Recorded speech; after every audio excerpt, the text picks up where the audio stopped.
Bhadrakali శరణమ్మ June 22, 2025 సంవత్సరం ఆదివారం నాడు శ్రీ భద్రకాళి దేవస్థానం వరంగల్లో తెలంగాణ రాష్ట్ర అటవీ పర్యావరణ శాఖ మాత్యులు మరియు దేవాదాయ ధర్మాదాయ శాఖ మాత్యులు అయిన గౌరవనీయులు శ్రీమతి కొండా సురేఖ గారి చేతుల మీదుగా వరంగల్ శ్రీ భద్రకాళి అమ్మవారికి బంగారు బోనం సమర్పించబడుతుంది. కొంతమందికి ఈ బోనాల విషయంలో సందేహాలున్నాయి.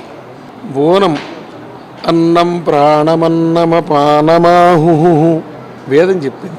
అన్నగతమైనది ఈ ప్రాణం. కాబట్టి మనం ఏదైతే భోజనం చేస్తామో అదే భగవంతుడికి నివేదన చేస్తాం.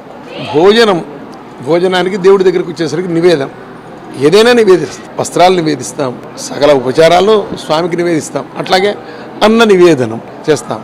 ఈ బోనాలు కూడా ఏమిటి అంటే పాయసం దాంట్లో క్షీరపక్కం బెల్లం వేస్తారు, పాయసం వండుతారు, మళ్ళీ శాకాన్నం నివేదిస్తారు.